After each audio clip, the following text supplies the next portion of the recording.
Assalamualaikum warahmatullahi wabarakatuh. Perkenalkan, nama saya Jihan Nabila Fitrasani dengan NPM 22060331366. Di sini saya ingin menjelaskan mengenai bahan kimia, produk bahan kimia yang digunakan dalam kehidupan sehari-hari dari tugas 4 kelas keempat. Nah, di sini produk yang saya gunakan itu dari merek ini, bebek porcelain dari SC Johnson. Nah, di produk ini terdapat salah satu bahan kimia yang cukup kandungannya banyak, yaitu hydrochloric acid sebesar 9,5%.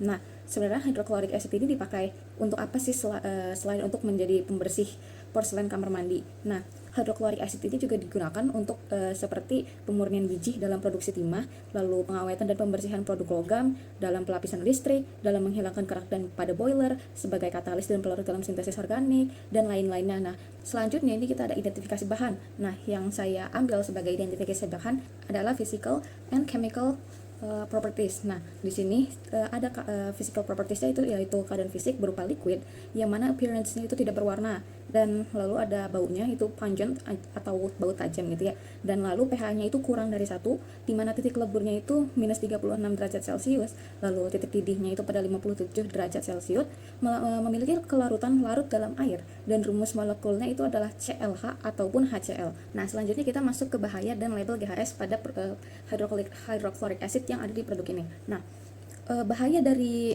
hydrochloric acid ini adalah mungkin bersifat korosif terhadap logam. Nah, bahan kimia ini juga mampu menyebabkan luka bakar kulit yang parah dan kerusakan mata, dan juga mungkin menyebabkan iritasi pada sistem pernafasan.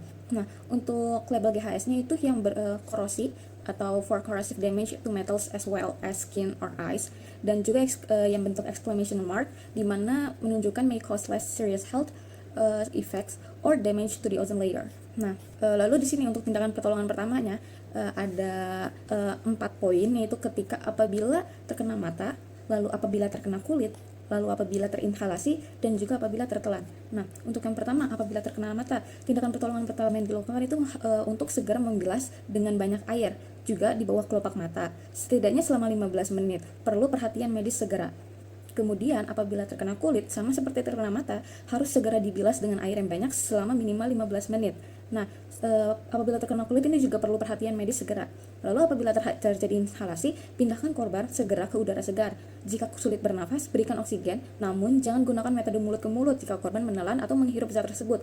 Tetapi, berikan pernafasan buatan dengan bantuan masker, saku yang dilengkapi katup satu arah, atau perangkat medis pernafasan yang sesuai lainnya. Diperlukan perhatian medis segera pula.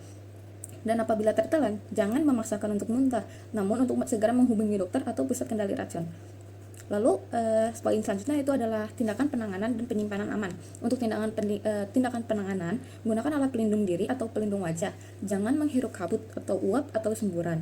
Lalu, jangan sampai terkena mata atau kulit ataupun pakaian, dan jangan ditelan. Jika tertelan, segera cari bantuan medis. Lalu ada penyimpanan aman. Untuk penyimpanan dari hydrochloric acid ini untuk disimpan dalam wadah dalam keadaan tertutup rapat di tempat yang kering, dingin, dan berventilasi baik. Area korosif, ini bahan yang tidak cocok dengan logam, zat pengoksidasi kuat seperti basa, sodium hipoklorit, amina, fluorin, sianida, dan alkali. Lalu untuk informasi pembuangan limbah, penghasil limbah kimia ini harus menentukan apakah bahan kimia yang dibuang tergolong limbah berbahaya. Penghasil limbah kimia juga harus mengacu pada peraturan limbah berbahaya lokal, regional, dan nasional untuk memastikan klasifikasi yang lengkap dan akurat. Lalu di sini poin terakhir yaitu langkah penanganan tumpahan atau insiden. Nah, langkah penanganan tumpahan ini dibagi menjadi 3 poin, yaitu tindakan pencegahan pribadi, tindakan pencegahan lingkungan, dan juga metode penanganan dan pembersihan. Nah, untuk yang tindakan pencegahan pribadi itu gunakan alat pelindung diri yang sesuai yang dipersyaratkan. Pastikan ventilasi memadai, evakuasi personel ke area yang aman.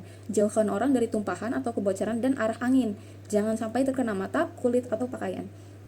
Lalu untuk tindakan pencegahan lingkungan, itu tidak boleh dilepaskan ke lingkungan. Lihat bagian 12 untuk informasi ekologi tambahan. Nah, lihat bagian 12 ini ada di file yang didapatkan dari Thermovisor Scientific. File mengenai safety data sheet tentang hydrochloric acid. Nah, lalu untuk metode penanganan dan pembersihan, serap dengan bahan penyerap yang tidak berbahaya, simpan dalam wadah yang tertutup yang sesuai untuk dibuang. Nah, sekian penjelasan saya mengenai hydrochloric acid dan penanganannya. Terima kasih. Wassalamualaikum warahmatullahi wabarakatuh.